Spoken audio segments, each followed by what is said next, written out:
และเราก็เดินทางมาถึงประเทศโบลิเวียประเทศที่ได้ขึ้นชื่อว่าจนที่สุดเริ่มที่เมืองลาปาสที่อยู่สูงกว่าระดับน้ำทะเลเกือบ 3,700 เมตรคนในเมืองจึงต้องเดินทางกันด้วยเคเบิลคาร์และสูงขนาดนี้เพชรก็เกือบไม่รอด หัวมันตึ๊บๆเนาะมันแบบปึ๊บปึ๊บปึ๊บ ฮาร์ทเรทเท่าไหร่วันนี้ 102 ที่นี่ยังได้ชื่อว่าเป็นแหล่งผลิตโคเคนหลักๆของทวีปผลิตกันในคุกกลางเมืองไปเลย เนี่ยคือคุกที่ชื่อว่าซานเปโดรในนี้มีกระทั่งแท็กซี่เราเข้าไปเนี่ยเป็นวิสิเตอร์เดย์อย่างวันเนี้ย วันนี้เขาไม่เยี่ยมญาติกัน แล้วเราจะไปเจอคนนี้แต่เราไม่รู้ไปยังไงจ้างแท็กซี่เขาก็จะจูงมือเราพาไปส่ง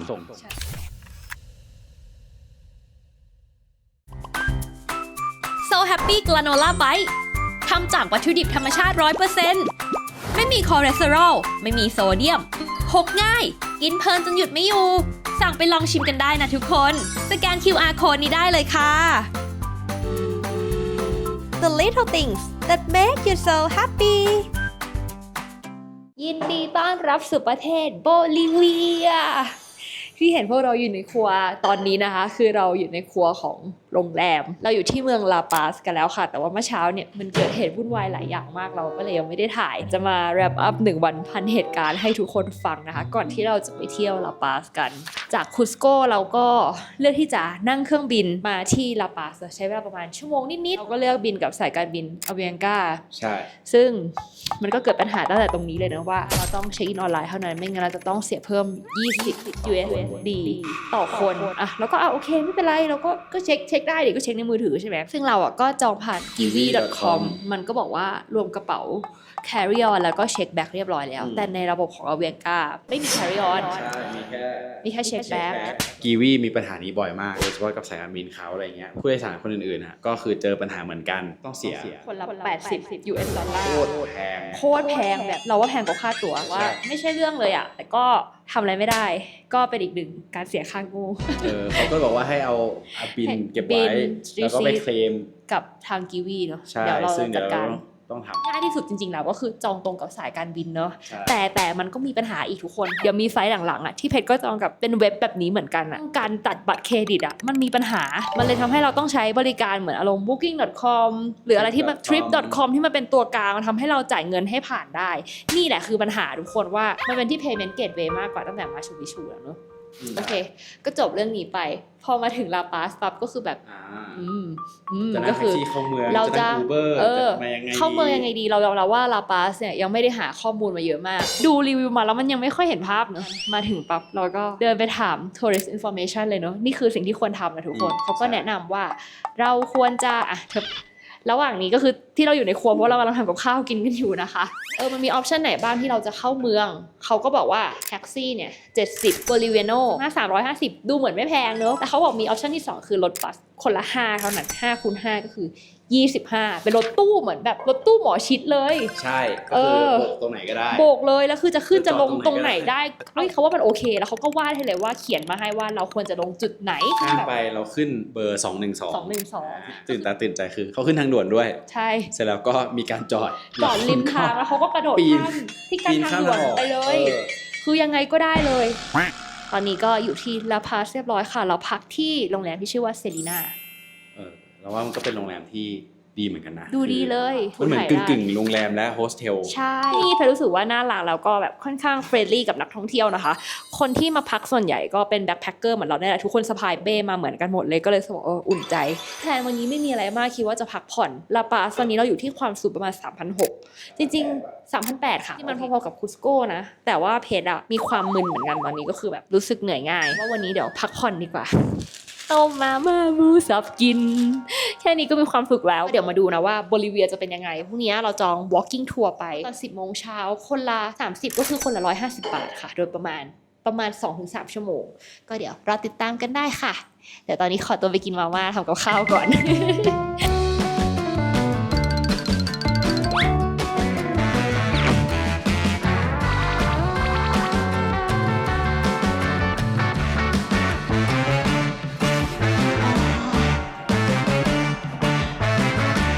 10 บาท คือมาจากไทยมีความสุขอะ รู้สึกเหมือนกำลังค าร์ดิโออยู่ดูฮาร์ด ฮาร์ดเรทเท่าไหร่วันนี้ ตอนนี้102 พักแป๊บนึงวันนี้เราจะไป walking tour กันนะคะ2 ชั่วโมงครึ่งเนาะไม่มีแรงพูดแล้วเหนื่อยรู้สึกว่าพออยู่เฉยๆอ่ะนิ่งๆไม่ได้ก้มเงยหรืออะไรอ่ะโอเคแต่พอเหมือนต้องเดินขึ้นหรืออะไรแบบเนี้ยเนาะ ใช่ มันก็จะเริ่มเหนื่อย จากโรงแรมไปแค่14 นาทีแต่ว่าเป็น14 นาทีที่เดินขึ้นเนินแล้วก็ความเหนื่อยแบบนี้เพราะฉะนั้นเราอาจจะใช้เวลานานหน่อยก็เลยออกเร็วนิดนึง มาลาปาสก็แนะนำว่าคือไม่ว่าจะไปไหนที่แบบ high altitude อะต้องเผื่อวันไว้ให้ร่างกายปรับตัวนะคะ Stumbling out of bed, and I still got you in my head. From all those pretty words you said, it's like I'm wasted. ตอนนี้ก็เกือบ10 โมงแล้วเนอะเริ่มเจอสมาชิก walking tour มาเจอกันบางคนมาจากดูไบอังกฤษออสเตรเลีย ใช่แล้วว่ามีหลากหลายเลย หลากหลายมาก ที่ นะ เห็ คะ น วัน แบบ นี้ ดูไม่ใช่คนโลโก้อยู่ในสแควร์นี้ ก็คือใช่หมดเลย แน่นอน ปกติเพื่อนๆมาเที่ยวเนี่ยใช้บริการ walking tour กันเยอะไหมคอมเมนต์บอกหน่อย คือเพชรว่าบางทีประเทศที่เราไม่คุ้นเคยเลยอ่ะการที่เราอยากจะรู้ข้อมูลเบสิกของแต่ละที่นั้นอะใช้ walking tour ก็ดีนะ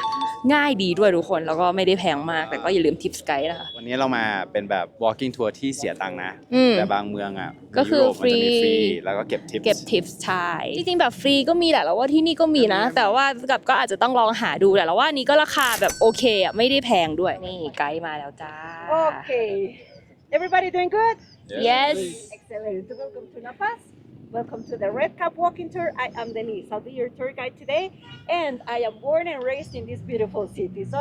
I know almost everything about La Paz. So today I will share with you all kind of stories. Some really popular among locals and some that not even locals know about, okay? That's why we started touring this plaza, San Pedro Square. We are going to talk a little bit about the area and some important buildings we have around.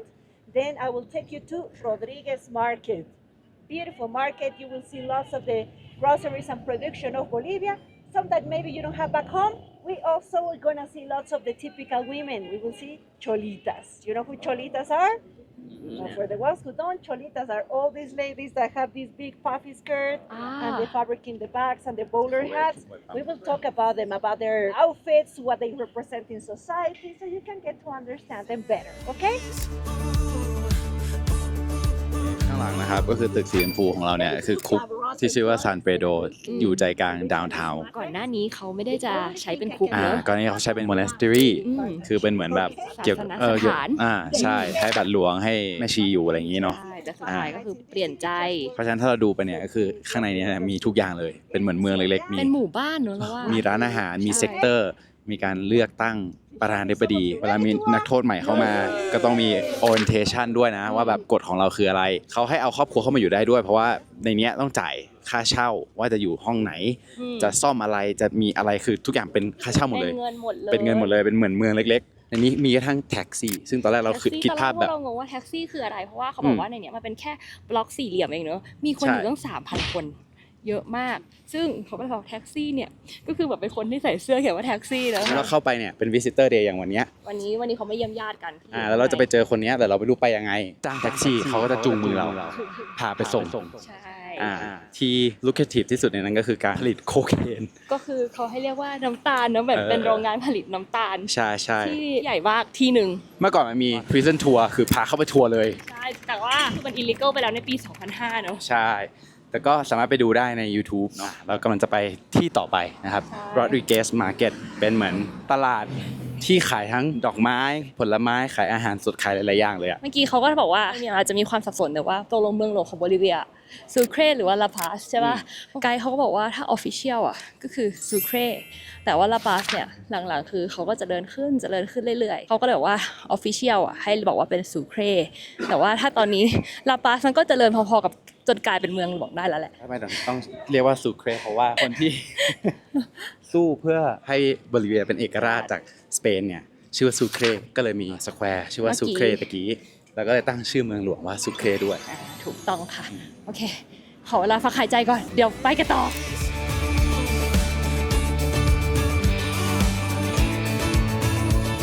I'll follow you, yeah. ของตรงเนี้ย มันมีทุกอย่างสักกระเบือยันเรือรบของใช้จนถึงของกินของสดผักผลไม้ทุกอย่างเลยจริงๆแต่เมื่อกี้ไกด์มีบอกหนูว่าถ้าจะถ่ายรูปใครให้ขอก่อน เพราะว่าที่นี่เขาก็บางคนเขาเชื่อว่าอะไรนะเธอ เขาจะมีความเชื่ออยู่ว่าแบบมันจะเป็นแบดลักสำหรับเขา เขาก็จะโมโหได้ เดี๋ยวเขาก็จะหยิบอาวุธที่มีตรงนั้นมาจัดการเรา ใช่ที่มันก็เป็นเหมือนมารยาทเล็กๆเนาะ ใช่ว่าจะถ่ายรูปใครก็ควรขอก่อนนะ ใช่ โอเคลืมพูดอีกหลังเรื่องโคคาโคล่าในคุกใช่ไหม ใช่ก็คือในคุกเนี่ยมีน้ำเดียวที่ขายได้แบรนด์เดียวคือโคคาโคล่าไปสไตรค์กันดีลกับโค้กเนาะคือไม่มียี่ห้ออื่นนะมีแค่ ไม่มีนะ โค้กเท่านั้น สไปร์ไม่มี โคตรเจ๋งอ่ะ เออล่ะ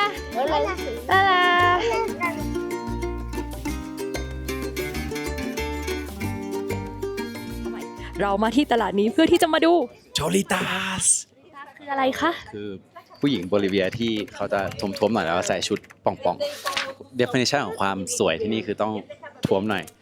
เวลาจะเป็นโชลิตัสต้องเริ่มต้นจากชับบี้นิดนึง มีน้ำมีนวล มีน้ำมีนวลแล้วก็ส่วนที่เซ็กซี่ที่สุดก็คือต้นขา ไม่ใช่ต้นขาหรอกคือน่องอ่ะเพราะว่า เป็นส่วนที่แบบมัน expose อะเพราะส่วนใหญ่เขาเป็นตัวมิดชิดเนาะ ใช่แล้วก็อีกอันนึงก็คือหมวกเนี่ยเรื่องราวของมันก็คือมันมาจากอังกฤษ แต่ว่าเมื่อก่อนคนอังกฤษไม่ได้มา colonize ที่นี่นะแต่มาสร้างทางรถไฟให้นี่ก็คือเขาก็เลยสั่งหมวกมาเพื่อจะมาขายให้คนอังกฤษ แต่ว่าหมวกมาผิดไซส์ผิดสีคนอังกฤษก็เลยไม่ซื้อ คนที่สั่งเข้ามาก็เลยเอามาแจกก่อนให้ลองใส่โซลิตัสก็ใส่แล้วรู้สึกว่าดูเทรนดี้มากขึ้นก็เลยเริ่มใส่ แล้วมันก็มีเอกลักษณ์หรือเรื่องราวเล็กๆซ่อนอยู่ก็คือถ้าใส่หมวกตรงๆแปลว่าเทคเคนแล้วคือแต่งงานแล้วแต่ถ้าใส่แบบเฉียงจะเฉียงซ้ายเฉียงขวายังไงก็ได้เนี่ยแปลว่ายัง available อยู่นี่ คนนี้ก็ใช่นะคะโชลิตัสเมื่อกี้มีคนที่เขา dress up เลยเนาะแต่งตัวอย่างสวยเลยใส่หมวกตัดเต็มหนักหัวหน้าดูเลยเป็นโชลิตัสได้แน่นอนเพราะว่าไม่ชอบไว้ผมยาวแล้ว ต่อไปก็เป็นที่ที่เราอยากไปแทบจะที่สุดในลาพาสเลยนะก็คือ Witch Market หรือว่าตลาดแม่มด เสียดายเราไม่ได้เอาชุดแฮร์รี่พอตเตอร์มา ตอนแรกคิดอยู่เหมือนกันแต่ว่ากระเป๋าเรามันยัดอะไรไม่ลงแล้วทุกคนไม่งั้นเลยจะแต่งชุดแฮร์รี่มาเอาไม้ก็จะติดมา Pollo, carne o caldo de carne. And meat. โอเค one Which one? chicken It's called salteña. salteña Salteña. Typic salteña. typic It's very local. okay Typic salteña. salteña Salteña. Salteña. Salteña. Typic salteña. typic salteña gracias Ah, gracias. Gracias. Thank you. thank you เป็นไง อร่อยแป้งอร่อยมากแป้งหอมมากจะสั่งเป็นเนื้อข้างในมีไก่กับเนื้อให้เลือกอร่อยเลยเดี๋ยวเขาจะพาไปดูลูกลามะที่เขาเอาทำไว้เป็นของที่ใช้บูชายันนี่ทุกคนเป็นจูเวนายลามะนะคะก็คือเป็นลูกลามะนั่นเองนี่แล้วก็มีหม้อมีไหมีฟืน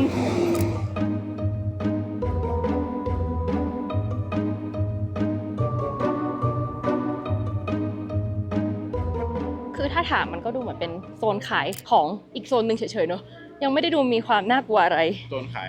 เครื่องรางของขลัง จริงอารมณ์สายมูที่ไทย ตลาดแม่มดของเราจริงบล็อกมันไม่ได้ใหญ่มากนะเขาบอกว่าช่วงออกัสจะเป็นช่วงที่แบบบูชาเทพเจ้าโลกอะไรเงี้ยพาชามาม่าช่วงนั้นจะคึกคักตลาดนี้จะคึกคักอะไรเงี้ยแล้วเวลาจะสร้างสิ่งปลูกสร้างหรือว่าจะขออะไรเงี้ยมันก็คือเหมือนบ้านเราแหละที่เอาดอกไม้เอาของไปไหว้ไปบูชาเพื่อขอสิ่งศักดิ์สิทธิ์ก็ถ้าเกิดสร้างบ้านก็จะเอาน้องลามะฟีตัสเนี่ยฝังลงไปในฟาวเดชั่นหรือรากฐานของบ้านแต่ถ้าเป็นตึกใหญ่ขึ้นเนี่ยก็มีต้องฝังมนุษย์ฝังทั้งเป็นคือเขาบอกว่าส่วนใหญ่ก็จะไปชวนโฮมเลสมาที่แบบเมาไม่มีบ้านเขาก็จะชวนคุยก่อนมีใครจะมาตามหาไหมถ้าไม่มีเนี่ยก็คือก็จะชวนมาเนี่ยมากินเหล้ากินอาหารอะไรเงี้ยฟรีนะอะไรเงี้ยเริ่มให้เขากินช็อตนู่นนี่นั้นแล้วก็ใส่ลงไปในรากฐานนี่ลามะพร้อมกับแคนดี้พร้อมกับของเส้นไหว้อื่นๆแล้วก็มีหนังสือเขียนเกี่ยวกับอันนี้ด้วยนะเพราะว่ามีโฮมเลสเนาะที่เคยเจอเหตุการณ์แบบนี้แต่ว่า มาได้ สั่งเมาแล้วรอดมาได้เขียนเป็นหนังสือนะครับแล้วก็มีเป็นแบบ YouTube ด้วยนะเดี๋ยวเราขึ้นลิงก์ไว้ให้ จริงเรารู้สึกว่าความเชื่อพวกเนี้ยทั้งบ้านเราก็ไม่แพ้กันนะในการที่เหมือนฝังทั้งเป็นฝังผู้หญิงสาวพรหมจรรย์อะไรอย่างเงี้ยที่เคยได้ยินมา แล้วก็ใส่เงินใส่ทองดอกไม้โปรยลงไปเหมือนให้เป็นเหมือนผีบ้านผีเรือนอ่ะเราก็เคยได้ยินเหมือนกันฟังเราก็เลยรู้สึกว่า แม้ว่าจะอยู่ที่ไหนของโลกนี้ความเชื่อมันก็มีความคล้ายคลึงกัน ใช่ใช่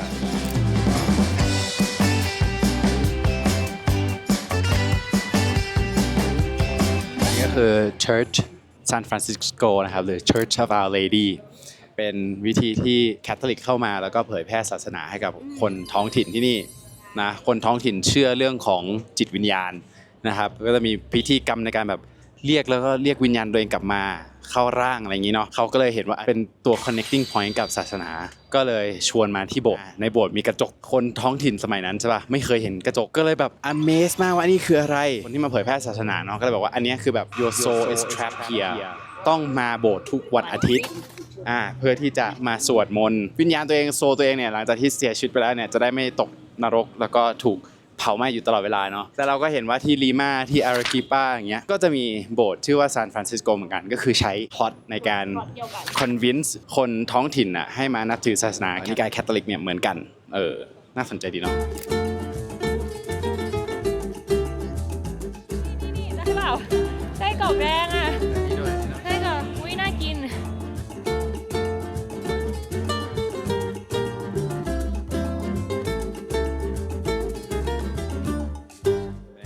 ตอนนี้อยู่ตรงไหนกันคะไกด์ Plaza Murillo นะครับก็คือกลางเมืองเลยแหละของลาปาสรอบๆเราก็จะเป็น Government House เป็น Congress แล้วก็มีรูปปั้นของอดีตประธานาธิบดี อ ที่ ยู่ข้างหลังเราเนอะ อยู่ข้างหน้าเราด้วยข้างหลังเราก็มีคือมีหลายคนบุคคลสำคัญเนาะข้างหน้าเรานี้เป็นประธานาธิบดีถูกคนโบลิเวียยิงแล้วก็โยนลงมาจากหน้าต่างเลยแล้วก็แบบผูกคอที่เสาไฟฟ้าข้างหน้านี้ ข้างหน้าเรา เสร็จแล้วก็ประธานาธิบดีคนใหม่ขึ้นมาปรากฏว่าแย่กว่าเดิม รู้สึกว่าไอ้คนเก่าก็ไม่ได้ ไม่น่า แย่ ฆ่าเขาเลย คุณครูต้องสร้างแบบจัตุรัสสร้างแบบว่ารูปปั้นเขาไว้แล้ว ก็เลยหนีซื้อได้เหรอ ก็เลยเอามาสร้างไว้ตรงเสาไฟฟ้าที่ผูกเขาด้วย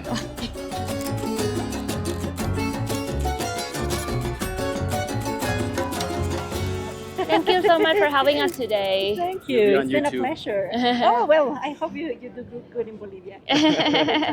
Thank you so much. Thank you. เมื่อกี้เพชรมีถามไกด์มาเพิ่มเติมเรื่องโชลิต้านะคือเราก็สงสัยว่าทุกคนสามารถเป็นโชลิต้าได้ไหมเพราะว่าทุกคนที่เป็นโชลิต้าหุ่นเขาเป็นแบบเดียวกันไปหมดไกด์ก็บอกว่าไม่ได้ก็คือมันเป็นอะไรที่สืบทอดกันทางสายเลือดเนาะ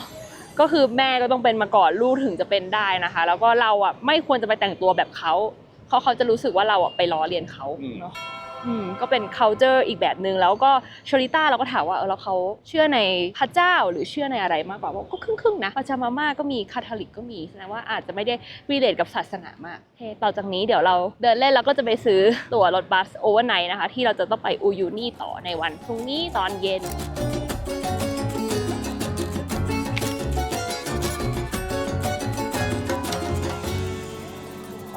Hola. Mandarin. ¿Cuánto? ขาไปแล้วก็คือฟังไม่ออกเลยดิซื้อน้ำส้มนะคะ7 Bolivino ตื่นกินแล้ว น้ำส้มคั้นสดๆ ไม่มีน้ำหมักเจือป่นโคตรดี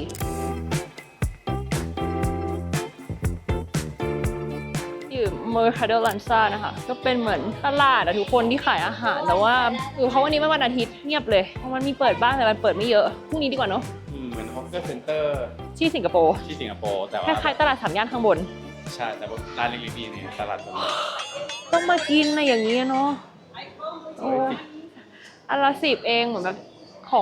งหวานทุกร้านมีทุกร้าน A few moments later. โอเคต่อลองมากินไก่แทนนะคะปอโยโคปาคาบาน่าเหมือนข้างหน้าเขากำลังจะมีพาเลทแห่พระแม่อะไรด้วยอะเหมือนที่เราเจอที่เปรูเลยทุกคนที่ลิมา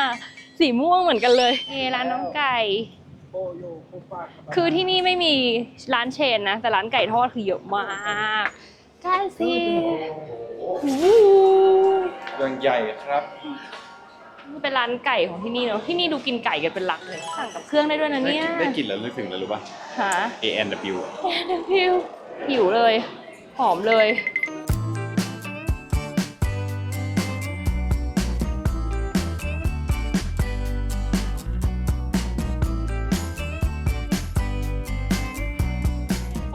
ดูดี เป็ มาน ก ไฟโอเคนะ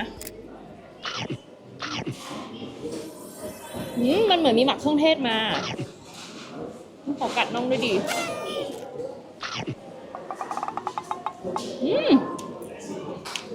ดูสิ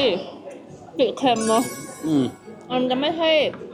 ไก่แบบเคฟซีแป้งบางๆแค่เคลือบๆปะไม่ใช่แบบเป็นแบทเทอร์แบบหนาๆแบบเคฟซี เหมือนนี่ไก่ทอดหัดใหญ่ คล้ายๆแต่มีเครื่องเทศที่แตกต่างกันแล้วก็ไม่ได้มีหอมเจียวโหถ้ามีข้าวเหนียวให้จกนะกินเลยอ่ะมื้อเนี้ยไก่ชิ้นนึงคือใหญ่มากนะทุกคนตีคิดถูกแล้วที่สั่ง2อ่ะอู้ ใหญ่จริง เมื่อกี้ตอนแรกจะสั่งคนละ2นะคิดไปคิดมาเฮ้ย มีอย่างอื่นต้องชิม มันมีอย่างอื่นต้องชิมอีกเปล่าเผื่อวันนี้จะเดินกินนู่นนี่นั่นอีกเนาะ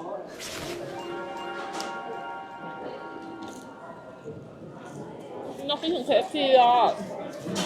A few moments later. เราจะไปซื้อตั๋วรถทัวร์ไปอุยูนี่พรุ่งนี้กัน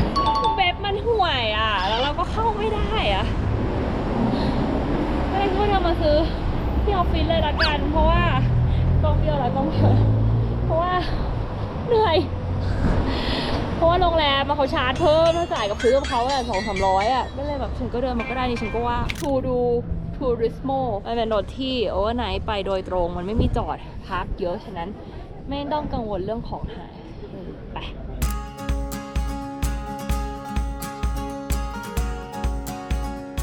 The bus for tomorrow. Yes. Orange color are free. This is the bottom floor and top floor. Orange is available. Yes. Okay. The price is 240 Bolivians. In the price include the service dinner. You have the hot drink, breakfast, blanket, pillow, and water 500 ml. Which one is a good spot if you recommend? Middle, that's good. 21, 22. Perfect. Please, I need your passports. I need your information Is- or copy, picture. copy picture Yes. ถ้าจองในเว็บมันขึ้นเป็นราคา US ดอลลาร์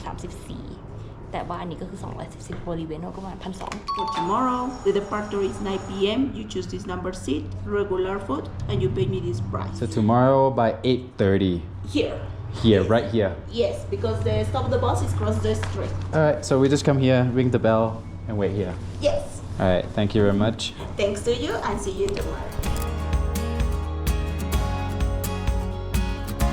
กิจกรรมยามบ่ายของเราในวันนี้นั่งเคเบิลคาร์ด้วยความที่ลาปาสเนี่ยเขาเป็นเมืองอยู่ในหุบเขาเนอะมันเป็นฮิล up and down เยอะมาก Public Transportation ที่นี่เลยเป็นเคเบิลคาร์ค่ะทุกคนไม่ใช่รถไฟฟ้าหรือรถใต้ดินนะคะเขาก็จะมีแบ่งเป็นหลายๆสายตามสีต่างๆแต่เดี๋ยวที่แรกเราจะไปคือ El Alto Market ใช่ไหม ใช่แล้ว เป็นฟรีมาร์เก็ตที่มีวันอาทิตย์ มี ซึ่ง 2 วันต่ออาทิตย์ มีวันไหนบ้างคะ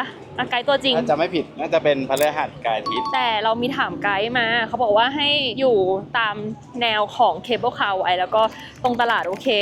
ยาวออกไปข้างนอกแล้วก็ระวังผิดพ็อกเก็ตด้วย ใช่ จริงๆ คือมันไม่ได้เป็นเมืองเดียวกันนะ มันไม่ใช่ลาปาสนะ มันคืออีกเมืองหนึงที่ติดกัน ใช่แล้วก็ เนี่ย ticket for two อ๋อ เนี่ยเดินไปคนนี้ มีความงงเล็กน้อยนะคะทุกคน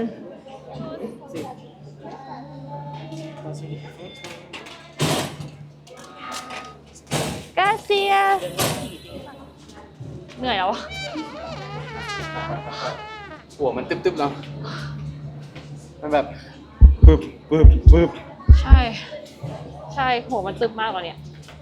เดินลงกับที่ราบไม่มีปัญหา Lately, I felt your heartbeat. It echoes in me, and I just can't sleep.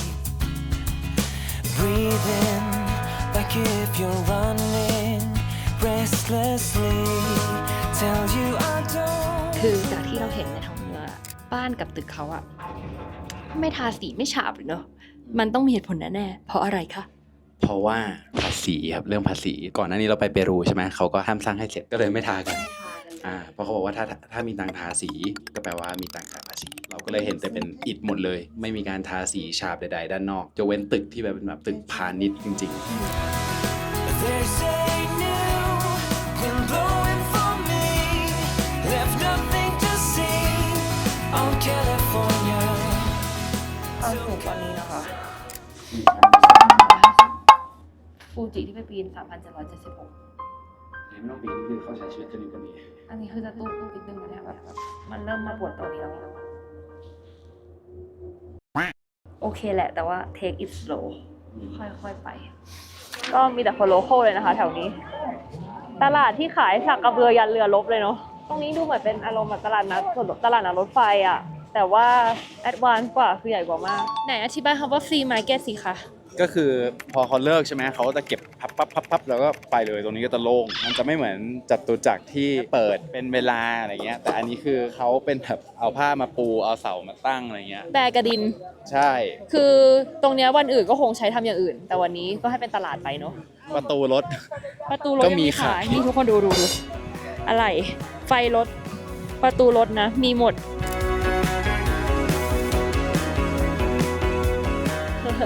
¿Cuántos? ¿Cuánto? De 3 de 5. ¿Tres? โอ้อ๋อเหมือนแบบพวกคาสเตลล่าเลยอ่ะ เหมือนแบบดัชแพนเค้กอะไรประมาณนั้นอ่ะ Once and for the win. And we all got different. เจ๋งมากอ่ะ อะไรเนี่ย นี่เขาว่าเป็นดอกไม้ ว้า flower เป็นเล่นเด้อ what is it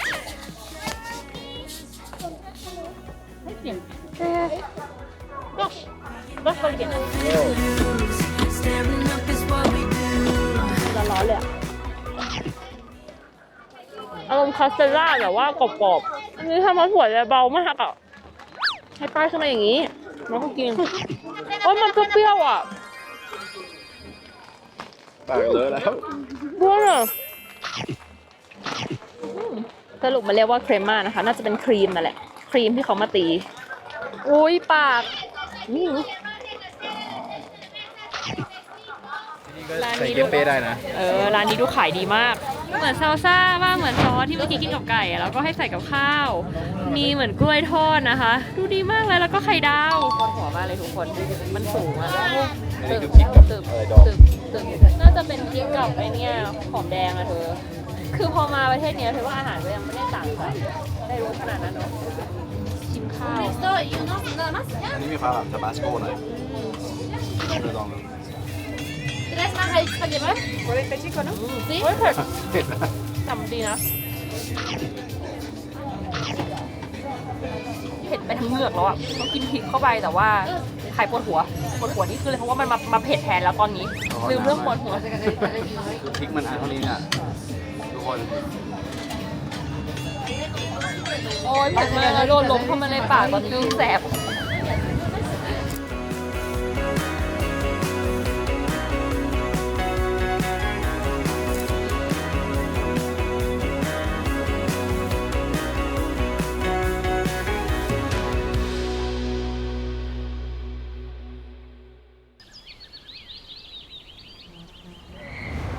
ลาปาสวันที่ 2 เราเริ่มต้นวันตอนเที่ยง เพราะว่าเมื่อวานเราปวดหัวหนักมากทุกคน เราว่ามันเป็นตอนที่เราไปขึ้นเคเบิลคาร์กันแล้วเอาที่จุดมันเปลี่ยนไวมากจากแบบเหมือนโดนบีบหัวปวดจนปวดถึงกระบอกตาก็ขอบคุณคอมเมนต์ในไอจีที่เพื่อนส่งมานะบอกว่าให้ไปกินชาโคคาหรือกินใบโคคามันก็เป็นเหมือนสมุนไพรของท้องถิ่นนะที่เขาก็ใช้ช่วยในเรื่องนี้กันคือถ้าไม่ไหวก็ต้องขอกินหรือไม่ก็หาออกซิเจนติดไว้ที่เราไปไหนกันนะเราให้เธอนำทางนะวันนี้ เราจะไปกินถ้าเราอ่านถูกนะซาวน์เทนย่าเหมือนที่เมื่อวานเรากินนะที่มันกะหรี่ปั๊บ Acute Mountain Sickness นอกจากปวดหัวแล้วหรือกินแล้วก็คือสำหรับเพชรนะเพชรกินอะไรไม่ค่อยอร่อยเลยอ่ะมันเลยทำให้เพชรไม่อยากแบบทำอะไรมากด้วยคือเราก็ยิ่งพอกินไดอะหมอกเข้าไปอ่ะเราจะมือชาเราจะปัสสาวะเยอะมากๆแบบแล้วก็ห้องน้ำจนเราเหนื่อยอะกลางคืนมันบางทีเราก็แบบเหนื่อยกับ side effect ของมันทำให้เราไม่อยากกินแต่ว่าแลกกับการปวดหัวมันก็ดีกว่าหน้าเราก็จะกินอื่นๆฉะนั้นอยากกินอะไรแพงเลยมันไม่คุ้มกับเงินที่เสียไป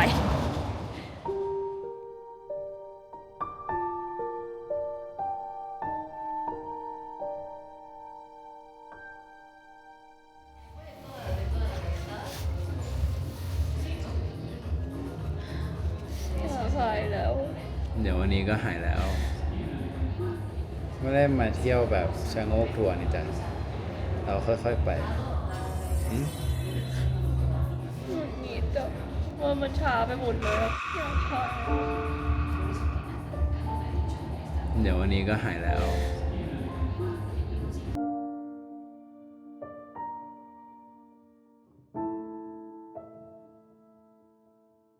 อันนี้คืออะไร น้ำมะนาวผสมลิ้นจี่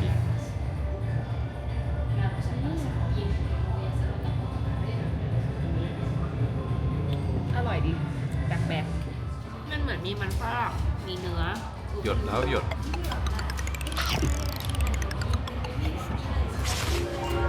อร่อยอ่ะก็แอบคิดถึงอาหารไทยเราเหมือนกันอ่ะอยากกินผัดกะเพราซึ่ง10 วันเองครับเหลืออีก1 เดือนกว่า The name chicharron ชิชารอนis a fried meal. And this is fricassee. Bolivian this is for Bolivian Sí. โอเควันอันนี้เป็นเมนูที่เขาแนะนำนะคะ ซึ่งร้านนี้ก็เป็นร้านที่น้องน่ะแนะนำมาที่เจอบนรถบอกว่าให้มากินฟริคาเซ่ที่นี่ก็มันจะเป็นเหมือนหมูต้มกับข้าวโพดมันฝรั่งต่างๆอาจจะคล้ายๆมีความคล้ายสตูเดี๋ยวลองชิมดูว่าเป็นก็คือเป็น traditional Bolivian plate เลยอันนี้มันเยอะมากเลยอ่ะงงว่าคนอื่นเขากินกันไปได้ไงว่า1 ชาม 1 คนอ่ะทุกคนดูปริมาณดิคือมันใหญ่มากเป็นเหมือนหมู3 ชั้นต้มเนาะเชชามันจะเป็นหมู3 ชั้นทอดนี่เขาก็จะมีพริกมาให้กินด้วยนะคะแล้วก็มีขนมปังมาให้จิ้มข้าวโพดน่าจะก็คือข้าวโพดอันใหญ่ที่เรากินกันเนาะแล้วก็มีมันฝรั่งวันนี้เขาบอกว่ามันคือมันฝรั่งแต่เราก็ชูให้กล้องดูหน่อยมันดำๆแบบเนี้ยมันต้องไหนลองตัดดูหรือคือมันฝรั่งจริงก็คือเป็นมันนะเป็นมันเป็นมันฝรั่งตอนนี้เพนเริ่มดีขึ้นละหลังจากเดินช้าๆแล้วก็พักหวังว่าวันพรุ่งนี้จะหายนะเพราะคืนนี้จะไปอุยูนี่ละรู้สึกว่าคิดถูกที่นั่งบัสถ้าบินไปตายแน่เพราะว่ามันปรับไม่ทันมันเป็นรสข้าวโพดผสมมันฝรั่งว่าอาหารที่นี่รสชาติไม่ได้กินยากตั้งแต่มาทั้งทริปนี้นะรสชาติดูมีความแบบเราก็มีความคุ้นเคยระดับนึงแต่ว่าความเผ็ดอาจจะไม่ใช่ความเผ็ดแบบที่เราคุ้นเคยนี่นะคะเนื้อหมูร้านนี้ขายทุกอย่างที่เป็นหมูเหมือนหมูเนี่ยเหมือนแบบกินส่งปลา นุ่มแบบบล็อกเกอร์เลย แต่ไม่ได้เป็นกระดูกหมูอะเป็นหมูสาม เป็นหมู ชั้น สามชั้น ตุ๋นจนนุ่มมากเลย นุ่ม อันนี้คือแบบหลุดเลยอ่ะ หนังหมูอ่ะคือตัดออกมาได้เลยความเผ็ดนิดหน่อยแต่ว่าถ้าความเผ็ดไม่พอเขาไม่พริกให้กินสดๆแบบนี้เลยโอเคทุกคนมันดีคือรู้สึกว่ากินแล้วแบบพอได้อะไรอุ่นๆอ่ะมันทำให้เรารู้สึกโอเคขึ้นเรื่อยๆ A few moments later. มาเจอแฮมเบอร์เกอร์ขายกันริมทางคนกินเต็มไปหมดก็เลยว่าจะลองด้วยเนอะชิ้นละ5ราคาถูกมาก ใช่25 บาท แล้วก็คือเติมซอสเติมผักได้เลย อุโนะ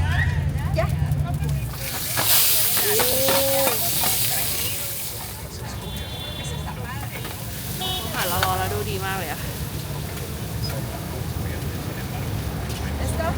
อ่ะฮะ Picante. มีการเตะซิ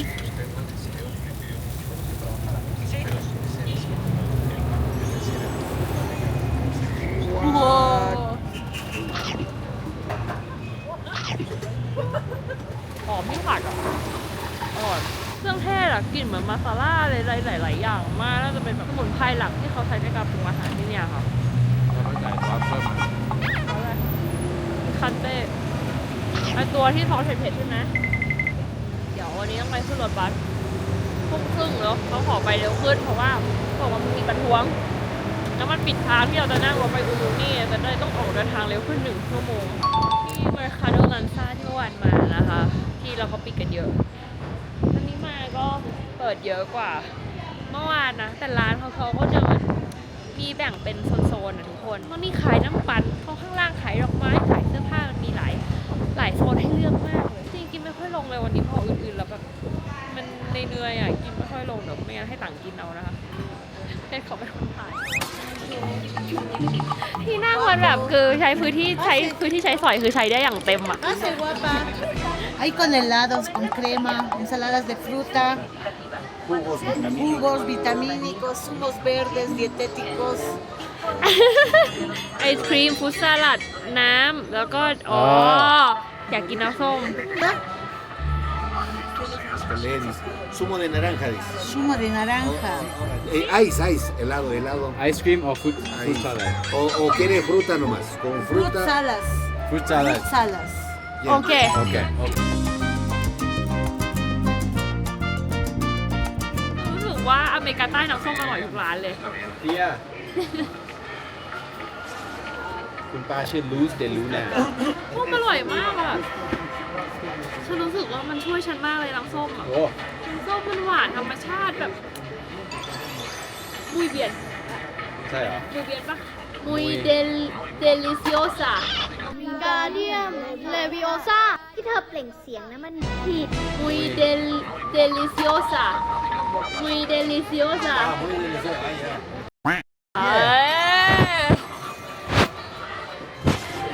โหคนป้าพิศวาสปะเนี่ยคือให้แบบรถแรกจากแถมอะแล้วเรามาหาเพจเรานะ ว่าจะเจอไหมไปโดนไม่ดีเทคที่โบลิเวียมือถือป้าไม่โหลดเลยจ้าก็แบบรู้ว่าเราเป็นยูทูบเบอร์ป้าแถมน้ำที่เหลือให้เลยเอาไปกิน2 อย่างไป 16 น้ำส้ม1 แก้ว 1 แก้วครึ่ง1 แก้วครึ่ง ราคาดีมากเราไม่ได้ใช้เงินเกินเลยไหม ไม่ได้ใช้ ไม่เกินเนอะ ไม่เกิน ยังอยู่ในงบเนอะอยู่ที่นี่ A few moments later. ตอนนี้อยู่ที่ท่ารถบัสแล้วค่ะ ก็เดี๋ยวจะนั่ง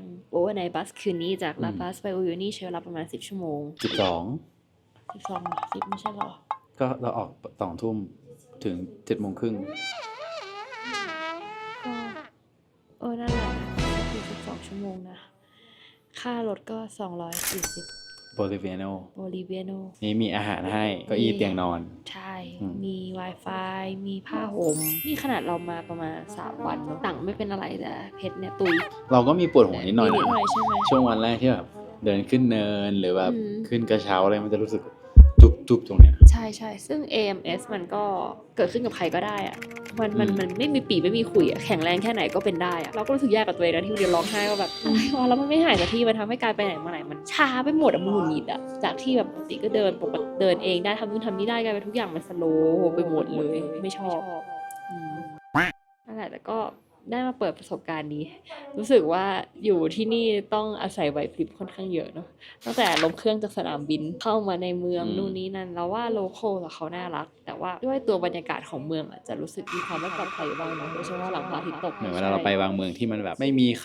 ยะทุกคนขับรถเป็นระเบียบอย่างเงี้ยเราจะรู้สึกว่ามันปลอดภัย แต่พอมาลาปาสเงี้ยมันก็คือทุกอย่างมันวุ่นวายเต็มไปหมดเลย chaos สุด แล้วรถเนี่ยเขาก็วิ่งกันทุกทิศทุกทางจริงๆนะรู้สึกถึงความแบบเร่งรีบแล้วทุกคนก็คือพยายามหาตังค์เพราะรถที่เราเห็นบนถนนน่ะมันเป็นรถตู้โดยสาร ๆ ทั้งหมดเลย 90% เลยเนาะแทบไม่มีรถยนต์ส่วนตัวเลย แล้วอยู่ดีก็จะเห็นแบบคนวิ่งเงี้ยเราก็นึกว่าเขาวิ่งราวหรืออะไรหรือเปล่าจะวิ่งไปขึ้นรถแล้วพอเรามาแล้วเราก็ไป walking tour ใช่ไหมเขาบอกว่าคุกของลาปาสก็คืออยู่ในใจกลางดาวน์ทาวน์ ตำแหน่งคือดีมากอะ ก็คือห่างจากโซนที่แพงที่สุดหรือโซนที่ชิคที่สุดเนี่ยแค่ประมาณ1 โลเองมั้งแล้วคือจากโรงแรมเราไปก็ประมาณ800 เมตร พอกลางคืนเราจะออกไปซื้อซูเปอร์อย่างเงี้ยก็รู้สึกมันเงียบๆแล้วพอเราเริ่มรู้เรื่องหลักเราก็แบบเอ๊ะควรจะเดินมาเนี่ยกลางคืนอะไร อาจ เงี้ จะ ย มีคิดไปเองบ้างเลยแต่ยังไงทางนี้ทางนั้นก็ต้องระวังตัวอยู่ดีไม่ว่าจะไปไหนโอเคก็จบไปแต่เพียงเท่านี้นะคะกับลาปาสเจอกันที่อุยูนี่พรุ่งนี้ก็เดี๋ยวไปลุ้นกันว่าจะได้ไปทัวร์ไหน ใช่เดี๋ยวเราไปตลอด เดี๋ยว ต่อ เรา รา ไป คา ตลอด ทัวร์ ใช่ มีเวลาสัก 2 ชั่วโมง 3 ชั่วโมงให้เลือกว่าจะไปทัวร์ไหน ในการตัดสินใจ ใช่โอเคบ๊ายบายค่ะ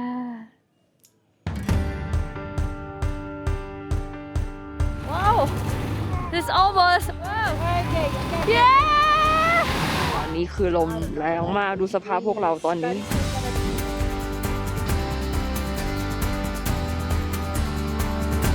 หิมะนี่หิมะหรือเกลือแต่คือมันคือสุดลูกหูลูกตาจริงทุกคน